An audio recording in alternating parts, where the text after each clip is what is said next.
In 1925, na cidade de Dayton, Scott, jovem mestre, aceitou o vão. A lei Bator dizia que não se podia ensinar que o homem veio do animal. Os jornais chamaram de julgamento do macaco. A cidade virou palco, um grande espetáculo. Não era só fé contra a ciência, era sobre raça, poder e consciência. Vamos começar com uma imagem que, para mim, parece um quebra-cabeça. Uma imagem. Pensa assim, Califórnia, 1933. De um lado você tem Albert Einstein, o rosto da ciência do século XX, e do outro, posando junto com ele para uma foto, um padre católico, de batina e tudo. Ah, essa foto é icônica. A primeira coisa que vem à cabeça é, o que está acontecendo aqui? Quem era esse padre? E o que ele, um homem da igreja, estava fazendo no centro de uma das maiores revoluções científicas da história? Pois é, essa foto é a porta de entrada perfeita para a nossa análise de hoje, baseada no artigo Do Big Bang à Caligrafia Divina. Ela captura toda a complexidade da relação entre ciência e fé. Exato. Porque hoje a gente vai mergulhar na história de duas figuras notáveis de dentro da própria Igreja Católica que, de formas muito diferentes, ajudaram a construir essa ponte que existe hoje. O primeiro, claro, é o padre da foto, George Lemaitre. Certo. E o segundo, décadas depois, é um teólogo que o mundo conheceria como Papa Bento XVI, o Joseph Ratzinger. Ok. Então a nossa missão aqui é entender como esses dois homens, um padre cientista e um papa teólogo, conseguiram navegar nesse campo tão delicado. E pelo que as fontes indicam, eles fizeram isso traçando uma linha muito clara, sabe? Uma distinção, né? Isso, uma distinção que define o debate até hoje. A diferença entre a ciência, que busca o como o universo funciona, e a fé, que se preocupa com o porquê ele existe. Então vamos lá, começando pelo padre da foto. Quem era, afinal, George Lemaitre? Porque o artigo deixa bem claro que ele não era só um padre curioso, né? Longe disso. Lemaitre era um cosmólogo de primeira linha, um veterano da Primeira Guerra que, depois de estudar engenharia e física, se tornou padre e depois foi estudar em Cambridge, no MIT. Quer dizer, o currículo dele era impressionante. Totalmente. E ele foi a primeira pessoa a propor, com base nos cálculos do próprio Einstein e nas observações do Hubble, que o universo estava se expandindo a partir de um ponto inicial. Uma ideia que ele descreveu de uma forma muito poética como o dia sem ontem. O dia sem ontem é uma imagem ótima. E essa é a teoria que mais tarde um astrônomo bem cético, o Fred Hoyle, apelidou de Big Bang, quase como uma piada, né? Exatamente. O nome pegou, mas a ideia era toda do Lemaitre. E é aqui que a história fica realmente contraintuitiva. Certo. A gente chega em 1951, no Vaticano. O Papa Pio XII faz um discurso na Pontifícia Academia de Ciências e basicamente declara que a teoria do Lemaitre era uma prova científica do Fiat Lux, do faça-se a luz do Gênesis. Nossa, para a igreja devia aparecer um gol de placa. A ciência moderna finalmente confirmando a criação. Exato, parecia perfeito. E aí que a coisa vira de cabeça para baixo. Para qualquer cientista ter o Papa validando sua teoria seria o auge. Mas para o Lemaitre, o autor da teoria, aquilo soou como um alarme de incêndio. Ele entrou em pânico. Mas por quê? O que ele viu de tão perigoso nesse apoio todo? É que o Lemaitre tinha uma integridade intelectual fora do comum. Ele entendeu, na hora, o perigo duplo daquela declaração do Papa. A preocupação dele tinha, assim, dois pilares. Ok. O primeiro era proteger a ciência. Ele sabia que uma teoria científica, para ser ciência, precisa ser falseável. Ela tem que viver ou morrer com base em evidências. Estar aberta a críticas, a ser derrubada, entende? Sim, claro. No momento em que a igreja transforma isso em dogma, em um artigo de fé, ela deixa de ser ciência. Vira propaganda. Entendi. Ele não queria que a teoria dele virasse um anexo do Gênesis, e sim uma hipótese a ser testada. Precisamente. Mas a segunda preocupação dele, que para mim é a mais fascinante, era proteger a própria igreja. Como assim? Como cientista, ele sabia que o conhecimento é provisório. A teoria do átomo primordial era a melhor explicação em 1951. Mas ele mesmo admitia que poderia estar errada ou incompleta. Aham. Se a igreja se amarrasse dogmaticamente a essa teoria e 50 anos depois ela fosse, sei lá, superada, a igreja passaria por uma humilhação pública. Ele estava tentando evitar a repetição do que o artigo chama de o vexame do caso Galileu. Ele pensou, se a gente errar de novo, nossa credibilidade vai por água abaixo. Exato, ele estava, no fundo, salvando a instituição de si mesma. É um ato de lealdade muito sofisticado. E o que ele fez? Ele não ficou quieto. As fontes dizem que ele viajou de volta a Roma e se reuniu com conselheiros do Papa. A mensagem foi bem direta, sem rodeios. Por favor, parem com isso, não misturem as coisas. Uau. Ele disse, a minha teoria é matemática, é física. Não a usem como um porrete para provar a fé. Ele insistiu nessa separação. A ciência explica o quando e o como. A teologia se aventura no porquê. São ferramentas diferentes para perguntas diferentes. Perfeito. E qual foi o resultado? O Vaticano ouviu um padre dizendo ao Papa para recuar. Surpreendentemente, sim. O Vaticano recuou. Pio XII, nos discursos seguintes, nunca mais fez essa conexão direta triunfalista. Foi uma vitória silenciosa, mas Monumental. com certeza. Um dos seus próprios cientistas forçou a igreja a respeitar a autonomia da ciência. Foi um momento que definiu as regras do jogo para as décadas seguintes e que plantou a semente para uma relação bem mais madura. E essa semente parece ter germinado completamente com a chegada do nosso segundo personagem, o Joseph Ratzinger. O artigo o descreve como provavelmente o papa mais culto dos últimos séculos. Uma descrição forte, mas justa. Com ele, a postura da igreja parece ir além do simples respeito à autonomia. Vira, sei lá, uma tentativa de integração. Como essa mudança aconteceu? A postura do Ratzinger e também do antecessor dele, João Paulo II, representa o que as fontes chamam de uma mudança estratégica e intelectual profunda. Não foi da noite para o dia. Imagino. Foi o resultado de décadas de reflexão, em parte impulsionada pelo episódio do Lemaitre.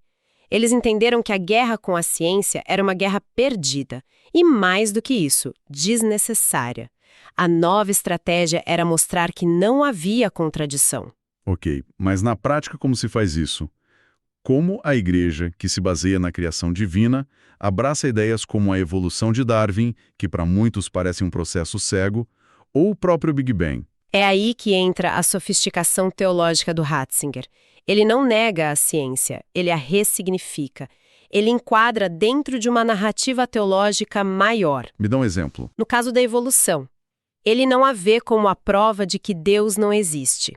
Pelo contrário, ele usa uma metáfora que eu acho belíssima, dizendo que ao olharmos para o código genético, para a complexidade do DNA, nós estamos vendo a linguagem de Deus.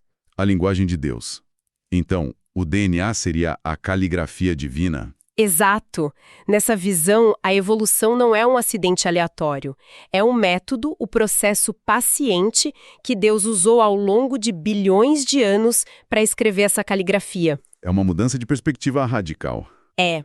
Deus não é mais um artesão que molda o barro, mas um programador cósmico que escreve o código original e deixa o programa rodar. E com o Big Bang, a lógica é a mesma. A mesma. Ao aceitar a teoria do Lemaitre, a igreja concentra o papel do Criador naquele primeiro instante. Deus não precisa mais ficar ajustando a órbita de Júpiter ou criando novas espécies. O ato criativo se torna o start de tudo, o estabelecimento das leis da física. Isso me lembra uma analogia que o artigo usa, que eu achei fantástica. É como se Deus fosse o autor das regras do jogo, mas não um jogador que fica movendo as peças no tabuleiro. Essa é a analogia perfeita. E é aqui que acontece uma convergência, nossa, absolutamente inesperada. Essa visão teológica do Ratzinger, de um Deus que se manifesta através das leis da natureza, acaba chegando muito perto da visão de Albert Einstein. Peraí, como assim? Einstein era famoso por rejeitar a ideia de um Deus pessoal, que atende preces, certo? Exato. Einstein não acreditava no Deus das religiões organizadas. Ele acreditava no que ficou conhecido como o Deus de Spinoza. Que seria, para ele, Deus não era uma entidade que criou as leis da física. Deus era a própria ordem matemática, a harmonia do cosmos. O sentimento religioso do Einstein vinha do assombro com essa ordem. Entendi. Então, veja que curioso, por caminhos opostos, um teólogo católico e um físico agnóstico chegam a um território comum. Eles selam um tipo de acordo de paz, onde a ciência fica com o como e deixam o espaço de mistério e significado para a religião se ocupar do porquê. Uau! Então, se a gente traça esse arco histórico, a jornada da Igreja é impressionante. Ela sai da negação total com Galileu, passa por um respeito forçado imposto pelo Lemaitre e finalmente chega a essa integração sofisticada com Ratzinger. Mas o mundo religioso é muito maior que o Vaticano, né? Essa lição do Lemaitre foi aprendida por outros grupos. E essa é a grande ironia dos nossos tempos, um ponto que o artigo destaca com muita ênfase. Enquanto o Vaticano aprendeu com muito custo a lição do Lemaitre, muitos outros grupos religiosos hoje fazem exatamente o que ele implorou para não fazerem. Como assim? O Big Bang é constantemente sequestrado, usado como uma arma retórica, como a prova definitiva da existência de Deus. É a mesma lógica do Pio XII em 1951, mas ignorando o aviso explícito do próprio criador da teoria. E por que isso é visto como uma desonestidade intelectual? Por vários motivos. Primeiro, porque ignora a origem da teoria. Ela não nasceu para provar a Bíblia, nasceu da matemática e da observação. Segundo, porque ignora a posição do próprio Lemaitre. E terceiro, e mais importante, ignora o fato histórico de que ele interveio ativamente para impedir isso. No mínimo, distorcer a história para caber na sua narrativa. Exatamente. Mas esse acordo de paz entre o como e o porquê, por mais elegante que seja, também não é unânime. Do lado da ciência, há quem diga que esse acordo é só temporário. Eu penso em figuras como Stephen Hawking, que basicamente argumentou que a ciência está começando a ter respostas para o porquê também. Sim, e esse é talvez o maior desafio a esse equilíbrio. Hawking leva o famoso argumento do matemático Laplace a um nível totalmente novo. Quando perguntaram a Laplace onde Deus se encaixava no modelo dele, ele respondeu: "Senhor, não tive necessidade dessa hipótese." Certo. Hawking tenta aplicar a mesma lógica ao momento da criação. Ele e outros físicos exploraram a ideia de que, sob as leis da física quântica, um universo pode surgir espontaneamente do nada. A analogia que as fontes usam é a das bolhas na água fervendo, né?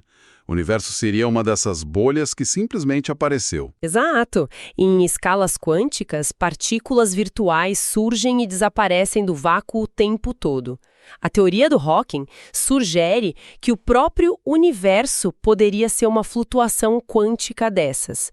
Uma que, em vez de desaparecer, inflou e deu origem a tudo. A implicação disso é? Gigantesca. Se essa teoria estiver correta, ela elimina a necessidade de uma causa primeira, de um agente externo para acender o pavio. O universo não precisaria de um criador para começar a existir. Sua existência seria uma consequência das próprias leis da física. A hipótese Deus se tornaria desnecessária até mesmo para o primeiro instante. Exatamente isso. Uau! Então, o que começou com o Lemaitre protegendo a ciência da religião, hoje vê a ciência potencialmente eliminando a necessidade da religião na sua pergunta mais fundamental: que jornada? É uma jornada e tanto. Recapitulando então, a gente viu a coragem de um padre, Georges Lemaitre, defendendo a integridade da sua própria teoria. Depois, a sofisticação do Joseph Ratzinger, construindo uma teologia que integra a ciência. E agora, vemos que o debate continua mais vivo do que nunca. Fica claro que essa relação é tudo menos simples. Sem dúvida. O que essa análise mostra é que a fronteira entre ciência e fé não é um muro fixo, mas uma membrana que está sempre se movendo, sendo redefinida. A história real é muito mais sofisticada do que a briga de torcida que a gente costuma ver, com um lado gritando ciência e o outro gritando fé. E essa história toda, especialmente o dilema do Lemaitre, nos deixa com uma pergunta para refletir, né? sobre a posse das ideias. Uma ótima pergunta. A quem pertence uma teoria poderosa como o Big Bang?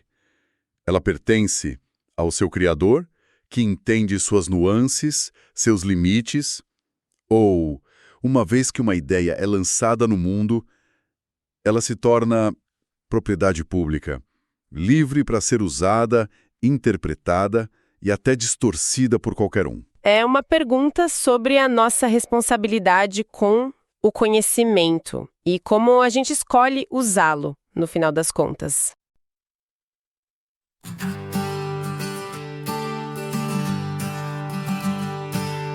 Em 1925, na cidade de Dayton, Scopes, jovem mestre, aceitou o vão.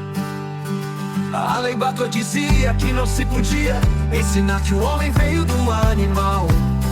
Os jornais chamaram de julgamento do macaco. A cidade virou palco, um grande espetáculo. Não era só fé contra a ciência, era sobre raça, poder e consciência. Brian se ergueu, grande orador, dizia que a ciência trazia ouro. Revolução levava a barbárie, darwinismo social, cruel tirania.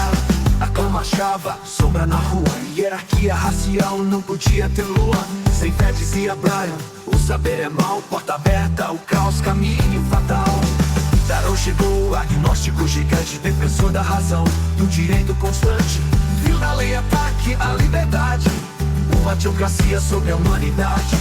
Todos ao gramado, calor insuportável. Darrow desafia Brian, ato notável. Pergunta sobre Noé, show sua criação. 6 dias de dilúvio era a interpretação. Brian admitiu, os dias eram longos. Muralha do literalismo caiu com sons. Derrota moral, mas a lei ainda vigorava. Impacto cultural que a América sentia. Scopes pagou multa, depois anulada pela Suprema Corte, questão técnica aplicada. O julgamento deixou marca e lição, depois lembrava, democracia em avaliação.